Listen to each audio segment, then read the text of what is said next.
Hey guys, and welcome to today's video.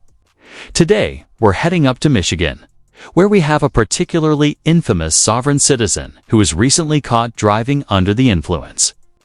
Now, I haven't personally covered this guy before, but others on the internet have. And let me tell you, his prior appearances are absolute gold. They include a truly spectacular moment where he manages to talk his way straight into contempt of court, resulting in an overnight stay in jail that he absolutely did not see coming. If you want to catch up on those previous hearings, I've included links to the videos in the description, and I highly recommend checking them out because they really set the stage for just how unhinged this guy can get. Now, today we're focused on his probable cause hearing, which is the first real step in the legal process after his arrest. He comes in armed with about 10 different motions, from trying to suppress evidence to attempting to get the entire case dismissed before it even makes it past the district court. In other words, he's pulling out every trick in the book to avoid accountability. And honestly, some of his arguments are so far outside legal reality that they're entertaining just to watch. This is the kind of situation where you can see how a sovereign citizen mindset interacts with the actual judicial system. Spoiler alert, it doesn't go well for him. So buckle up, grab some popcorn, and let's dive into this hearing to see how it all unfolds. Because if his past behavior is any indication, we're in for one chaotic, frustrating, and oddly captivating court session. Morning, sir. Morning. We're here for a docket call as well as several motions that you filed up, that you noticed up. One of them does require some testimony. That was the motion to suppress the chemical test results. Your filing the motion triggers the prosecutor's burden to establish that that search was taken properly. Is there any opening statement you want to make, Mr. McLeod, about your motion to suppress the chemical test results? And you'll have an opportunity to argue after the testimony as well. Any opening statement you want to make? Well, I just received an email from Julie Rattell. I don't know if she's a court administrator or clerk. She works in the prosecutor's office. Okay, I just received an email from her on Friday with the warrant that was never found in Discovery or anywhere. It just turned up Friday magically, I guess. Okay. So I'd like to open with that. Not going to lie, I do genuinely admire his sheer enthusiasm and dedication to making himself look completely ridiculous, especially when there's a far easier, cheaper, and much less humiliating option sitting right there. Just take the free court-appointed lawyer and stop embarrassing yourself. But no, he's committed to this path of self-inflicted chaos. For those of you not listening on the greatest headphones known to man, maybe you're in a loud environment where every word matters. Here's the gist. He's basically whining and complaining that he only just received his arrest documents. Acting like this somehow invalidates the entire legal process. Spoiler alert, it doesn't, but the judge will address this issue shortly, so we'll get to see how that unfolds. For now, we're going to skip through most of the officer's testimony, which is honestly just procedural and full of the usual formalities, and focus on the parts that matter, the moments that show just how far this guy is willing to go to trip over his own arrogance, misunderstandings of the law, and sheer overconfidence. This is where the real entertainment starts, because his attempts to appear clever or self-sufficient are going to collide headfirst with reality. And let me tell you, it's glorious to watch. Initially on that day, we were doing a BOI patrol. Other COs notified that there was a boat with expired registration. Subsequently, we found out that the defendant was intoxicated while he was operating the vessel, and that led to the arrest of him. Once he had exited the vessel, I noticed that he had to use the post on the dock for his balance to get out of it. He stumbled and swayed back and forth along the dock and up the ramp of the boat ramp. While talking to him, I observed slurred speech. I noticed that it took him about 10 seconds just to put on one of his sandals. Myself and Officer Listenfeldt, we advised him that he was going to be under arrest for BOI and asked him to exit the vessel that he was in. He refused. Officer Listenfeldt got inside of the vessel with him. The defendant pulled away from Officer Listenfeld's. A scuffle erupted. He put his arms in front of him so that way he couldn't be cuffed. Time I pulled out my taser, I took the cartridge off so that I could use the dry stun option. And then finally, Officer Listenfeld was able to pull his right arm behind his back. And that part was pretty straightforward. He was out on the water, boating after sipping just a little too much of that 80 proof super glue. And the consequences were entirely predictable. Now, I'm going to skip over the sovereign citizen's cross-examination because, honestly, it was uneventful and didn't reveal anything new. It basically just confirmed everything the prosecutor had already asked the officer. If you want the full, uncut chaos, a link to the complete hearing will be in the description, but for the purposes of this video, we're going to jump straight into his arguments on the motions he filed and, of course, the judge's rulings, which is where the real fireworks begin. This is where his overconfidence and misunderstanding of the law start to collide with reality in the most spectacularly inevitable way. On the motion to suppress the chemical test results, Mr. McLeod? Well, I've already shown that the warrant's invalid. It's got unsigned documents that are supposed to be accompanying it. So I would say that it should be upheld, that this warrant was invalid. It was executed improperly. It was not served on me. It was not given to me by release. It was not found in discovery with 3 requests. So it's very convenient that it turned up Friday. All right, thank you. Mr. Juliet? Just briefly, just based on, I understand the court has to make a credibility assessment here on whether the officer did in fact type up a search warrant and serve it on the defendant. He certainly had probable cause to draw blood. That's common procedure when somebody refuses a chemical test. The defendant displayed signs of intoxication, which led to the arrest for boating under the influence. He refused a chemical test when offered one. Based on the observations of the officer, he had probable cause to submit for a search warrant for blood. He did that. He typed out the affidavit, and it looks like, to me, it looks like it's electronically signed. On defendant's exhibit 3, he said that he served it on the defendant, left it in jail. So I would ask the court to deny the defendant's motion. All right, well, the motion was to suppress the results of the blood test for alcohol in Mr. McLeod's body because the blood was drawn without a warrant. Based upon the officer's testimony in People's Exhibit 1, that blood was in fact taken pursuant to a search warrant issued by a magistrate. So therefore it didn't violate the Fourth Amendment. The complaint and affidavit and warrant that the defendant's referring to are the charging documents for the issuance of the charge.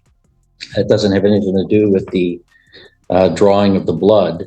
There was a warrant for the drawing of the blood, and it was drawn. And the officers testified that they did leave the warrant and tabulation and affidavit at the jail for him.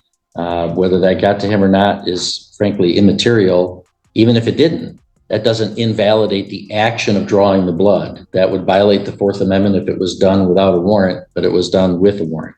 So that motion is. And just like that, we're off to the races with the first of what's sure to be many motions that are about to be denied Dan for a very good reason. See, the argument hinges on the idea that any evidence obtained without a valid search warrant would be inadmissible and could be suppressed. Sounds logical, right? Problem is, in this case, a legitimate warrant did exist, signed by a judge, which means the basis for this motion is completely invalid. So, unsurprisingly, motion denied just the first domino in what's going to be a long line of his legal arguments getting crushed under the weight of reality. Mr. McLeod, you also have a motion to dismiss on procedural grounds for a probable cause conference not being timely held or validly waived. Any additional argument you want to make on that motion? Yeah, the waiver was supposed to be signed by both parties. That's state law, and only the prosecuting attorney signed it. And then neither my defense attorneys or myself signed it. I'm just curious how that transpired. Hey, Mr. Juliet. Just briefly, I did submit a response to this, and I did research the case law on this. I did confer with district court. It doesn't look like a probable cause conference was held, but I did read the case cited by the defendant in his motion that dealt with the failure to hold a preliminary examination within the statutory time period. That doesn't warrant dismissing the case. If anything, that would call for a remand, perhaps, to district court. Remand back to district court. But in this case, and in the case that I cited, there has to be some showing of prejudice by not holding the preliminary exam or probable cause conference by analogy. In this case, there was a preliminary exam that was held, and it was bound over by Judge Visnot. So I don't think there could be any prejudice by failing to hold a probable cause conference. All right, yeah, Mr. McLeod, the purpose of the probable cause conference is to see whether somebody wants to run the prelim or waive the prelim to address any bond issues. You were already free. You weren't being held in jail, and you did run the prelim. So there's, even if a probable cause conference wasn't held, there's no probable cause conference could have stopped a lot of this procedures because the probable cause is all hearsay. What are you even saying? The officer just testified in person, explaining exactly why he made contact with you and what events led to your arrest for boating under the influence. And let's get this straight about your probable cause conference. Confusion. Conferences aren't a guaranteed constitutional right. But probable cause hearings are, which is exactly what's happening today. That's why the officer gave testimony. The judge listened and then ruled on your motion to suppress the evidence. It's all part of the process, whether you like it. Conference, the prosecutor doesn't have to prove probable cause at that hearing. They have to prove it at the prelim. The probable cause conference, it's maybe not a great name for it, but that conference is just to address, are we running a prelim? What issues might there be at the prelim? Should the defendant be released from the jail pending the prelim? But does it not still need to be waived by both parties? It does, but the fact that it didn't has no prejudice to you. So defendant moves to dismiss the case on the ground the probable cause conference was not timely held and that it was not validly waived. Actually, I'm making my ruling now, Mr. McLeod. Defendant relies on People v. Weston involving the failure to timely hold a preliminary examination for an in-custody defendant. His reliance is misplaced, however. In People v. Crawford, the Michigan Supreme Court held that the Weston remedy must be invoked prior to the preliminary examination being held. In any event, Weston did not address probable cause conference, which did not exist at the time.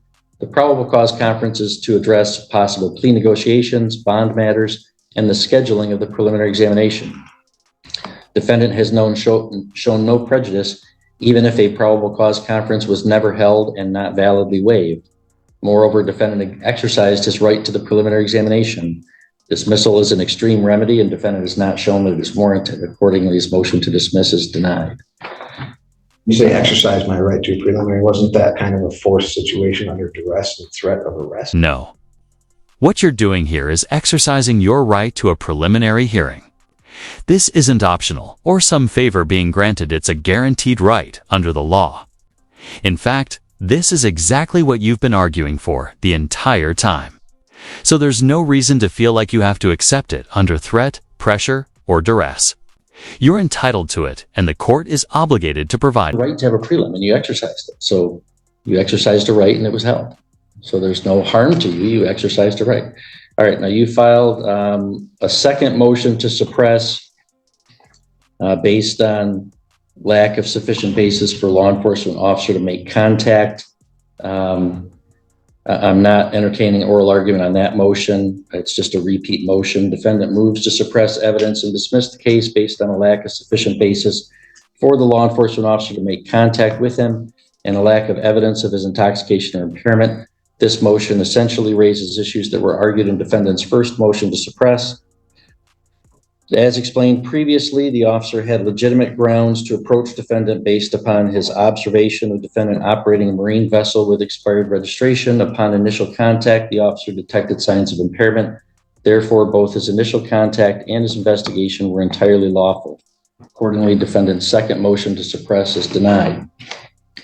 Mr. McLeod, you also filed a motion to reconsider the reconsideration. That's not really authorized in the court rules.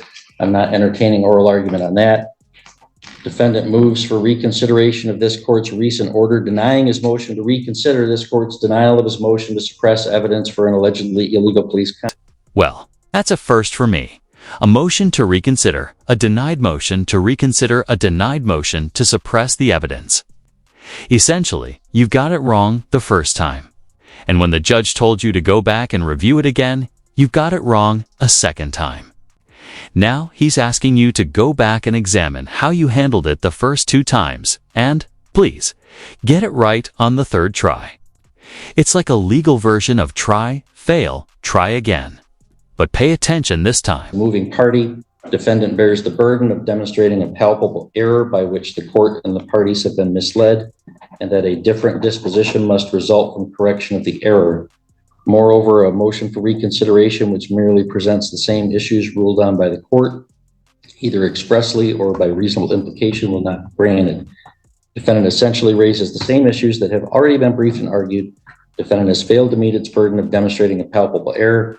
Accordingly, the motion for reconsideration is denied. I think you're failing to notice or recognize the lack of jurisdiction that you have in this. Well, that brings us to you filed 3 more things, and I want to address those today because today was the motion cutoff. So you've got a motion. And I don't consent to that anymore either. I need more time to file these motions. Nope. Today's the motion cutoff. You filed 3 more. I'm going to hear them today. You have a motion to dismiss for lack of jurisdiction. We've addressed the jurisdiction previously. You don't have jurisdiction. I already ruled that I did. This motion, have your own jurisdiction. this motion is denied. This court does indeed have subject matter jurisdiction over the charges by law and personal jurisdiction. I object. Your objection is noted and your motion is denied. All right, you filed a motion for disclosure of bonds. I don't even understand what you're talking about. In that I don't know. Somebody else handled that. What's that? I don't understand. You don't understand? Surprise.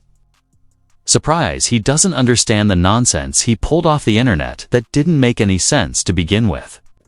Now, keep in mind, the entire foundation of his argument is basically this. He knows he's right. He just has absolutely no idea how or why he's right. It's confidence without comprehension, and in a courtroom. That's a recipe for disaster. It's denied. It's legally nonsense. So all this proceed.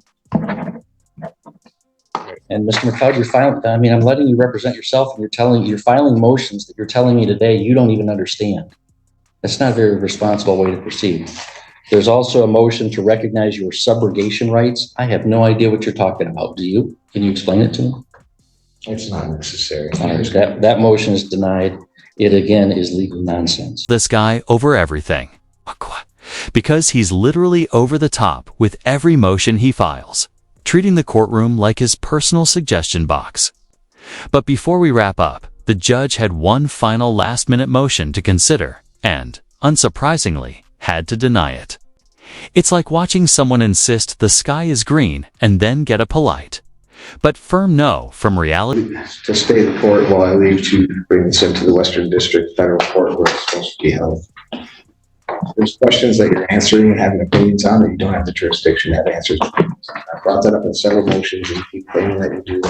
It's clearly written in the consent decree that you don't. That's manifestly untrue, Mr. McLeod. I mean, the consent decree doesn't mean that you can drive around on a boat drunk.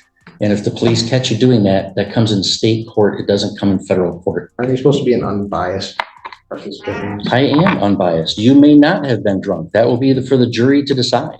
I'm just saying I have jurisdiction over that allegation. It's not a federal. You're interpreting the fact that you're trying to say that I was supposed to notify a Native American, and that's not true. And that's your interpretation. You have an opinion. All right, that's fine. And if I'm wrong, another court can tell me that I'm wrong. I want you to stay the court so I can take this to the proper court for an opinion on what you're trying to have an opinion on that you're not on that. You've got to love a judge who doesn't put up with sovereign citizen nonsense. And this one certainly fits the bill. All right, guys, that's the end of the video. The next hearing isn't until August, so you've got plenty of time to wash off that brain rot before he makes his next appearance. If you liked the video, hit the like button. If you disliked it, hit the dislike. But don't forget to leave a comment below and subscribe with notifications on so you don't miss any of my content. I'm Team Skeptic, and I'm out. Music, here we go.